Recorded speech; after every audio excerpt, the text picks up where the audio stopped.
The rain came down in sheets that night, the kind of rain that soaks through Italian wool in seconds and turns a man's dignity into something that circles the drain. Dorian Ashford, whose name had once appeared on the cover of Forbes Regional 3 years running, was on his knees in the mud outside Calloway Tower, his $4,000 suit destroyed, his hair plastered flat against his forehead, his hands pressed together like a man who had finally remembered how to pray. The heels that stopped in front of him were Christian Louboutin, black, flawless. Not a single drop of mud dared touch them. He looked up slowly. She looked down at him the way one looks at a misplaced receipt, briefly, without feeling, and with the quiet certainty that it belongs in the trash. But to understand why Dorian Ashford was kneeling in the rain, you have to go back 6 months, back to a sterile room that smelled of printer ink and broken promises, back to the day he made the single most expensive mistake of his life, and laughed while he made it. The conference table was long and cold and white, the kind of surface designed to make everything feel final. Vivienne sat on one side, her hands folded, her face composed into an expression that gave nothing away. She had worn a simple gray dress that morning, nothing designer, nothing that announced anything. She had done that on purpose. On the other side sat Dorian, flanked by 3 attorneys in matching navy suits. He had the relaxed posture of a man who believed he had already won. He leaned back in his chair, arms crossed, looking at Vivienne the way a contractor looks at a wall he's about to demolish. "Let's not draw this out," he said. "We've been through the asset division. You've reviewed the settlement. It's more than fair." Vivienne's attorney, a quiet woman named Sandra, started to speak. Dorian cut her off. "She doesn't need a translator. Vivienne understands English just fine. She always did." He slid the papers across the table. "Sign it. You came from nothing and you're leaving with nothing. The only difference is now you've got a story to tell at whatever diner you end up working at." The room went absolutely still. Sandra's pen stopped moving. One of Dorian's own attorneys shifted uncomfortably in his seat. The court reporter kept typing, but her eyes flicked up once, just briefly. Vivienne picked up the pen, a cheap plastic thing from a jar on the table, not even worth $1, and looked at it for a moment. Then she looked at Dorian, not with anger, not with tears, with something far more unnerving, total calm. "I have one request," she said quietly. Dorian smiled. "You're not exactly in a position to be making requests." "The patents," she said. "The Oratech portfolio. I want those included in the settlement." The smile stretched wider. He looked at his lead attorney, who gave a small, barely concealed smirk. Oratech was Dorian's subsidiary, a clean energy research division he had defunded 18 months ago after 3 consecutive quarters of losses. The patents had been sitting in a legal archive, essentially dead weight. 2 independent assessors had valued the portfolio at slightly above zero. "You want the trash," Dorian said slowly, savoring it. "You want the pile of worthless paper I was about to write off." "Yes," Vivienne said. He laughed. It was a loud, genuine laugh, the kind that fills a room. "Done," Sandra added in. "Give her the Oratech patents." He waved his hand like a man tossing a coin to a beggar. "Merry Christmas, Vivienne." She signed the papers. She slid them back across the table without ceremony, stood, picked up her single bag, the kind of bag you buy at an airport, and walked out of the room. She did not look back, not once. Dorian was still smiling when the door closed. The taxi that pulled up outside the law firm was older than some of its rust spots. Vivienne got in, gave an address, and sat quietly as the city scrolled past the windows. The driver, a heavy-set man named George who had been driving that route for 11 years, glanced in the rearview mirror a few times. The woman in the backseat looked calm in a way that made him slightly uneasy. They pulled onto a private airfield road 30 minutes later. George slowed the car, confused, and then stopped entirely when the hangar doors ahead of them opened. Inside was a jet, not a small charter plane, A V-Gold series long-range private jet, the kind that costs $30 million and has a bedroom. On its tail was a crest, two lions and a crown, rendered in actual gold leaf. The Calloway family crest.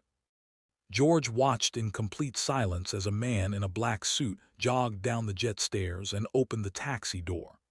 Vivienne stepped out, handed George exactly the right fare plus a 20, and walked across the tarmac without hurrying. At the top of the stairs, a man was waiting. He was in his late 60s, silver-haired, with the kind of posture that suggests he had never once slouched in his entire life. His eyes, when they found Vivienne, went from controlled to warm in the space of a single breath.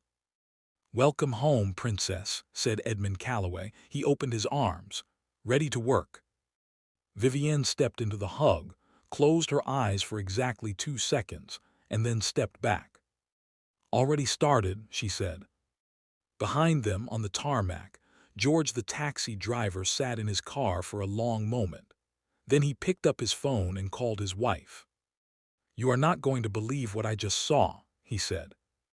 What happened over the next 3 months was not visible to the naked eye, which was exactly the point. Vivienne did not post on social media.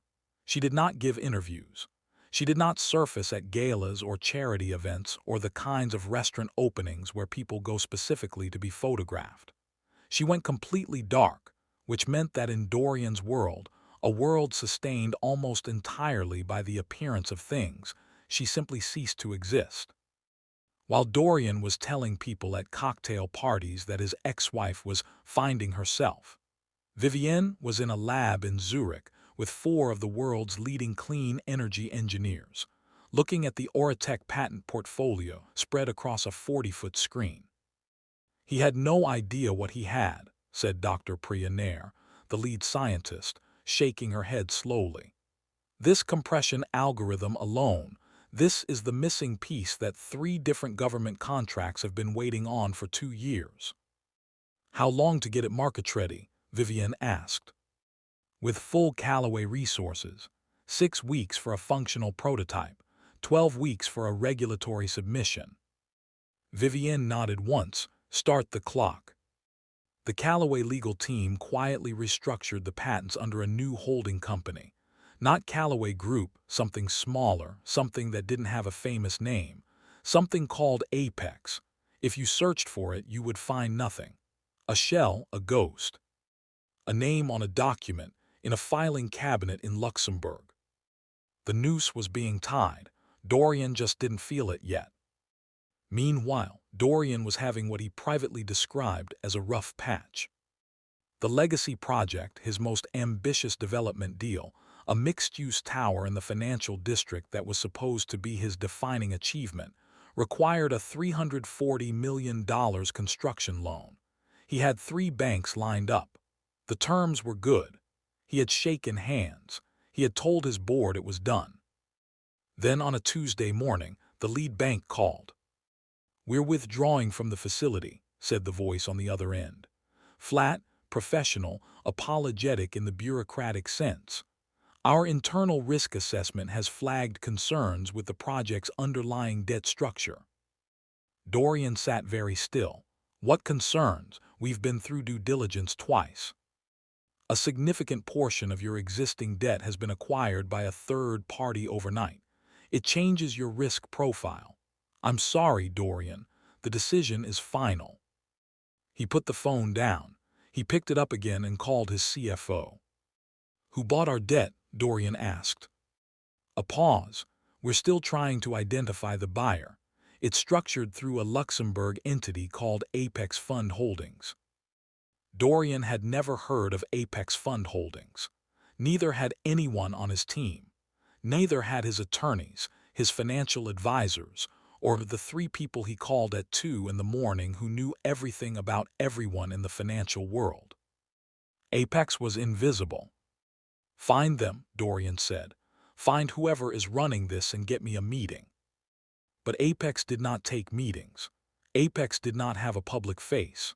Apex simply bought things quietly in the dark, the way a tide comes in without announcement, without drama, and with the absolute certainty of the ocean behind it. 2 weeks later, Dorian's second bank withdrew. Same language, same reason, same invisible wall. Then his board started getting phone calls. Gerald Fitch had been on Dorian's board for 9 years. They had gone to the same college, played golf together twice a month, and once co-signed a letter to the governor about tax reform. He was not the kind of man who broke loyalty lightly. He called Dorian on a Wednesday afternoon with the tone of a man who had rehearsed the conversation 4 times. "I need to step down from the board," Gerald said. Dorian's voice went very quiet. "Gerald, it's nothing personal. Gerald, look me in the eye and tell me this is nothing personal." A pause on the line. "I can't," Gerald admitted. "But Dorian, I have my own investors to protect. Something is happening with your company that I don't understand, and the people I answer to have asked me to create distance. I don't know who's doing it. I genuinely don't. But someone out there is very, very good at this, and they don't want you to survive." He resigned that afternoon. By Friday, 2 more board members had followed. Dorian sat in his office on the 32nd floor and looked at the city and thought, for the first time, that he might be in real trouble. He thought about who his enemies were. He thought about rivals, about deals gone bad, about the dozen or so people in his industry who might want to see him fail. He did not think about Vivienne. Why would he? Vivienne was probably at a diner somewhere, trying to figure out her health insurance. He smiled a little at the thought, which was the last smile he would have for quite some time. By month 4, the word distressed was appearing in financial blogs alongside Dorian's company name. By month 5, it had graduated to crisis. His stock price, which had been sitting comfortably at $84 a share 18 months ago, was now at $11. His flagship property was hemorrhaging tenants.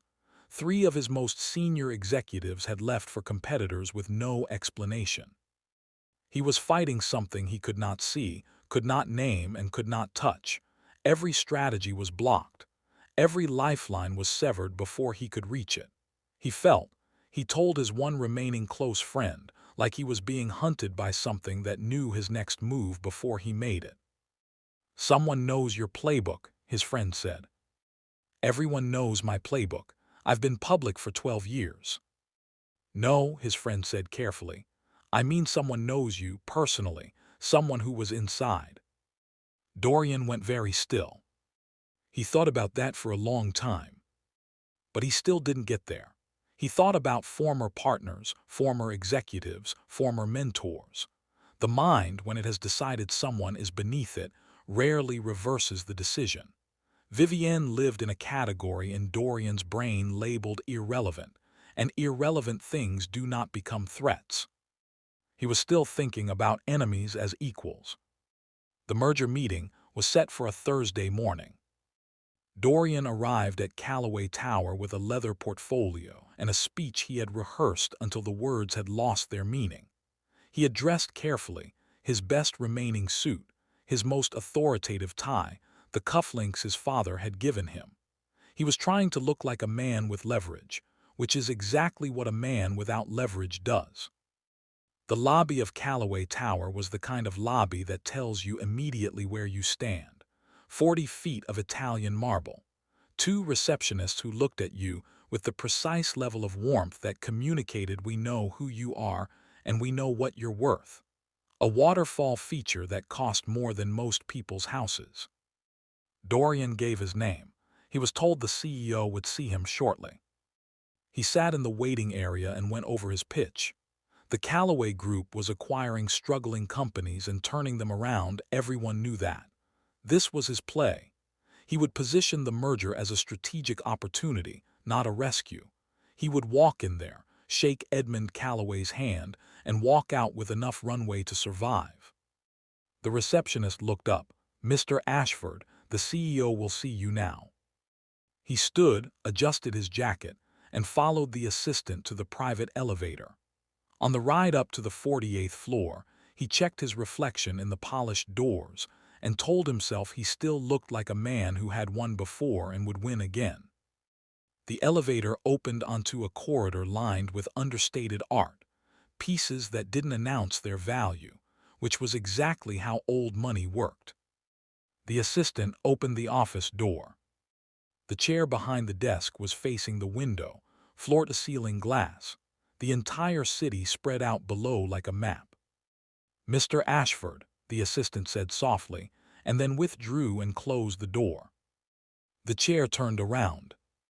Dorian's prepared sentence, the first line of his pitch, the one he had practiced in the mirror, dissolved completely. He stood there with nothing. Vivienne looked back at him across the expanse of a $30,000 desk, with the expression of someone who had been waiting for a very long time, and found the wait exactly as long as she had expected. She was wearing a charcoal suit that fit like architecture. At her lapel, a small pin, 2 lions and a crown. The Calloway family crest.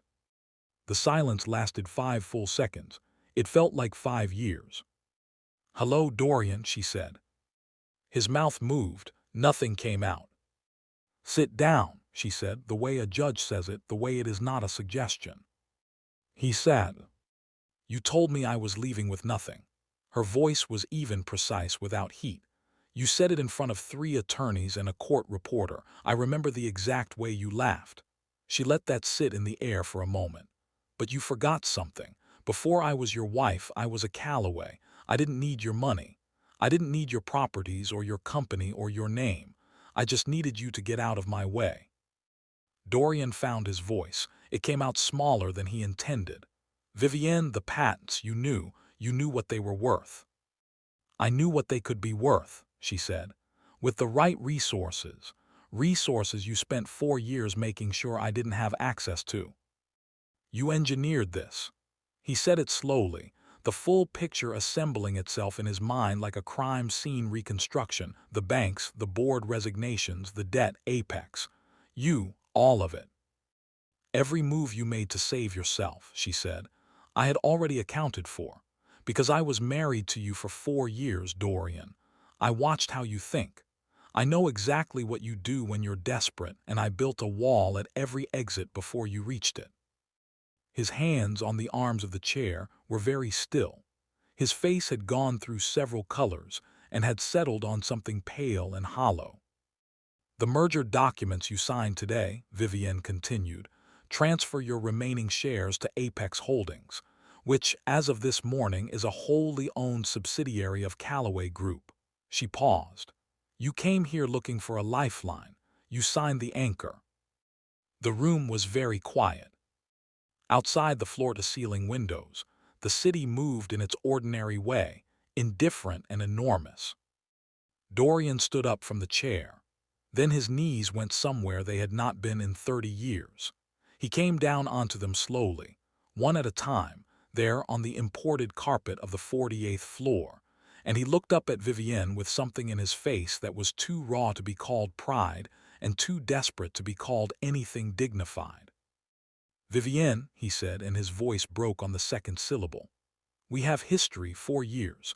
Whatever I did, whatever I said in that office, I was wrong. I know I was wrong. I'm asking you, I'm begging you, give me something, a role, a position, consulting, operations, anything. I'll work for you, I'll work under you. I don't care about the title, He stopped. His jaw was tight. "I have nowhere else to go." She looked at him for a long moment. There was no satisfaction in her face, no anger, no triumph. Those are all emotions that require investment in the other person, and Vivienne Calloway had made a decision, somewhere over the Atlantic on a private jet 6 months ago, to stop investing anything in Dorian Ashford. She reached forward and pressed the intercom button on her desk. "Send security up, please," she said pleasantly. She stood, walked to the window, and looked out at the city that bore her family's name on 3 of its tallest buildings. Dorian was still on his knees when 2 security guards came through the door. "History is for libraries, Dorian," she said without turning around. "My future is for winners." A pause. "Get him out of my building." She heard the door open. She heard his voice say her name one more time, quieter now, the way a tide sounds when it's going out. Then the door closed, and the city spread out below her, enormous and indifferent and full of possibility, exactly the way it always had been. She had just been standing too far from the window to see it clearly. She stood there until the sound of the rain against the glass was the only sound in the room. Then she sat back down at her desk, opened her laptop, and got back to work. There is a version of this story where Vivienne Calloway is a villain, where the cold precision of what she did, the months of invisible architecture, the carefully built walls around every exit, makes her something to fear rather than admire. But that version forgets one thing. She asked for nothing in that lawyer's office. No alimony, no properties, no settlement beyond a folder of patents that a man too arrogant to look closely had declared worthless. She walked away with exactly what she was given, and she built a future out of it using nothing but competence and patience, and the specific, quiet fury of a woman who had been told she was nothing. Dorian Ashford lost his company, but he had given it away himself, in a sterile room with a laugh, and a cheap plastic pen rolling across a table. She had simply been there to receive it. If this story hit differently than you expected, if somewhere between the lawyer's office and the 48th floor you felt something shift, go ahead and hit that like button right now, because this channel finds the stories that remind you what patience and preparation can build.